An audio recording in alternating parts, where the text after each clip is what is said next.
Hello, Libra, Sun, Moon, and Rising, and welcome to January. On January 11th, the nodes of fate will shift from your 7th Aries house and your 1st Libra house to the Pisces Virgo axis until July 26, 2026. The focus will be on your Pisces North Node 6th house of pet health, work, people who work for you, people you hire, rental property, herbalists, healthcare practitioners like nurses, service workers like hospital staff, etc. The 6th house also contains your diet and what you do on a daily basis to stay healthy and fit. And the Virgo South Node will be in the 12th house of past lives, rest and seclusion, foreign lands, charity, spirituality, foreign money, hospitals, the subconscious mind and undoing behaviors, addictions, prisons, ashrams. It's a moksha or like a liberation house in which we release old karma and is the birthing house before we come into this world in our first house body. The energy for that shift started to occur with the lunar Pisces eclipse in September. I drew a tarot card for you for that eclipse and described it in detail, and I will link the eclipse video for you in the description box down below, along with all the prominent dates that I'm going to mention in this video. Since July of 2023, the focus was on the house of the other, a significant partner in business or love. There could have been a change in your title over the past 1.5 years, like from single to in a serious relationship, single to married. You could have found an agent or a business partner, a publicist, etc. Since the South Node was in your first house, you may have had less energy, less motivation for yourself. You can let yourself go a bit when the South Node moves through your first house of physical self and body, and you have to take better care of your health. If it's your Sun, you would have been less interested in your career or work, or your vitality could have been low. My son has a major stellium in Libra. He is a Libra Sun as well, so this was so true for him. It was, my God, so hard, like pulling teeth at times over the past 1.5 years. To try to get him, to do things, and his energy was just not there. I'm so glad that this South Node is moving off that stellium, and I'm sure you are too. If it was your moon, your emotional landscape or issues with home and family could have been prominent, could have come up to be healed and released. One thing I like to point out is that K2, or the South Node, it does not block that Saturn's job. K2 is the tail of the dragon that sweeps away old karmic stories. It's the node of past lives, and the head of the dragon is Rahu. It's our fate, it's our destiny, and it's an all-consuming, hungry mouth that wants to devour whatever is in the house it sits in for you. That strong appetite for you was on that house of the other, whether you wanted it to be or not. Rahu doesn't care. It goes where it goes, right? And it's fated with the North Node. But it's also unfamiliar territory and can sometimes seem scary at first. Whereas K2 is where we are very comfortable and familiar because we've already been there. It's the house of past, or it's the node of past lives. But with K2, the South Node, you have no growth if you stay in that South Node for too long. Another thing is a fated soulmate could have come into the picture this past 1.5 years, with the North Node being in the 7th house for sure. If you didn't already have one, and sometimes if we're in a relationship, another can come into your life regardless. I'm not condoning infidelity, but sometimes Rahu doesn't care about those things. It just delivers. Hopefully this wasn't the case for you. Rahu is also foreign. Literally, it can represent foreigners, so you could have met a significant partner who is from a different country than you, but it also just represents things that are foreign to us. It's territory we haven't gone through or traveled through before. So you could have met and fallen in love literally with someone from a country different from yours. If you haven't met someone or have taken a relationship from that 5th house fun and romance area to the serious and committed zone of the 7th, you still have time. This applies to also finding like the right publicist, somebody you would work closely with, a business partner as well, because there will be one more solar eclipse in Aries on March 29th at 8 degrees, affecting you most with your Libra or Aries placements, anywhere from 4 to 14 degrees, or if you have any cardinal placements like Cancer and Capricorn. You and Aries are the other leader cardinal signs. This eclipse brings something new in, as all solar eclipses do. And this energy will stay with you for 6 months, following the eclipse to wrap up that story by the October Aries full moon. But also the 7th house energy will remain beyond October because we have Neptune, the planet of dreams, illusions, and fantasy, moving into your 7th house of partnership by March 30th. And then we also have Saturn, the planet of past lives and karma, coming into your 7th house on May 24th. Both will retrograde back into Pisces for a brief stay in 2025 before permanently moving into your 7th house next year.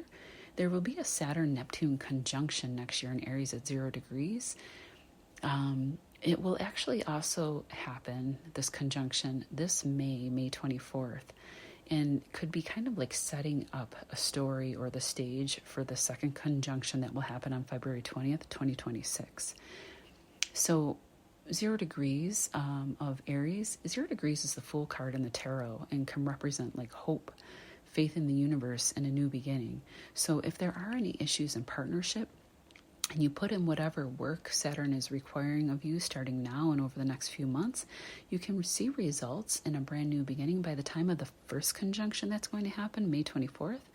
And if that's not the case, if there's like a lot of work that needs to be done, you can use, the weak spots that you find, form a better structure and plan, start doing the work at the time of May 24th and on, and then you can see better results by February 20th, 2026. It can also be a new spiritual love that comes in from a past life, as Saturn covers the realm of past lives and karma as well. Having Saturn in the 7th is like relationship glue, so you'll likely be in this relationship for a very long time. And know that like if you do deal with any difficulties, there's always a gift when you put the effort in and are morally correct. And also know that like things with Saturn get better with time. Saturn is the Time Lord. Saturn can also give you like a very devoted and faithful partner. This conjunction can bring a fantasy partner into your life as well, as Saturn solidifies whatever it touches, and it'll be touching Neptune, a very spiritual partner. This person can also be older than you or have strong Saturn, like Saturn in the first house or Capricorn or Aquarius rising. Saturn always leaves a gift when you put in the work in whichever house he is sitting in, but will not deliver unless you do.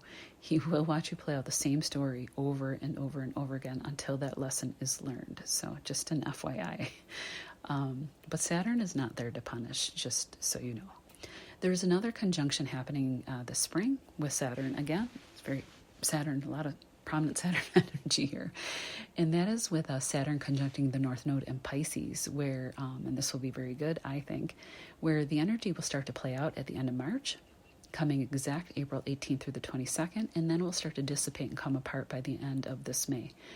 Saturn conjuncting the North Node is like destiny meeting past lives, destiny meeting karma, in the house it's happening in. And for you, that house is your Pisces 6th house of health, work, pets, people you hire.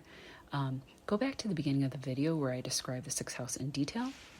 If you've been working on something in the realm of the 6th house, you can have fated results showing up by the time of this conjunction. And if not, Saturn will show you where you need to come up with a structure to accomplish something big in that 6th house while the North Node is here. You can, or maybe you already started like a spiritual practice, and that's what you want to do as your way of living. You could have been working on your body, changing your body. You could see results around that time frame. Again, don't worry about the dates. I'll list them down below. You could be working on a new diet for your health, have a fated new pet come into your life. You could begin a new job, find new ways to bring in income, secure rental property, find the right people to work for you if you own a business or work for yourself.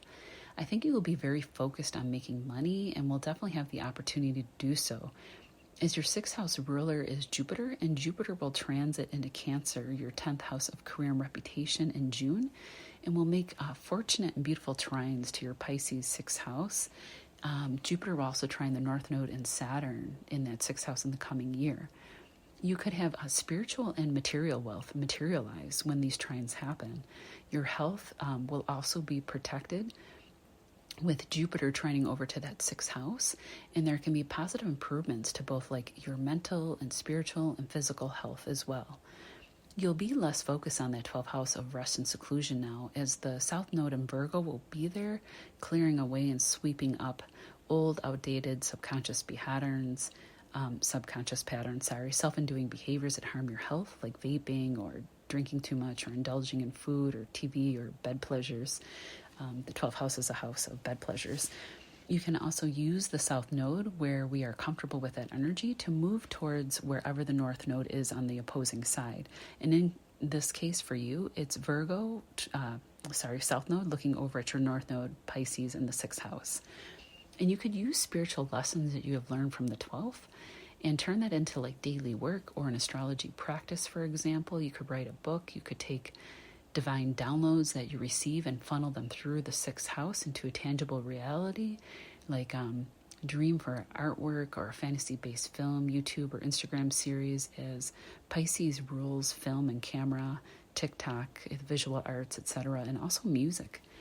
Lastly, when Jupiter, who also rules your Sagittarius 3rd house, moves into Cancer in June, your 10th of career for a whole year, you could be writing a book, a children's book, a fantasy novel, a cookbook, as Cancer rules food, home, and family. Something in the creative realm, or even like a charity or nonprofit that can help people in need in your community, maybe helping children and women in need. And this could change what you do for work or your title, since your Pisces 6th work house is involved and it's trining up to that 10th house of your title, reputation, career, what you do for a living. There will be a strong focus of you being more present in your day-to-day life now, with the South Node now leaving your 1st, and your communication and work and health and relationship and career houses are going to start to be in high focus and prominent now, Libra. Take care. I think the shift in the energy will be much better for you, and we'll see you in February.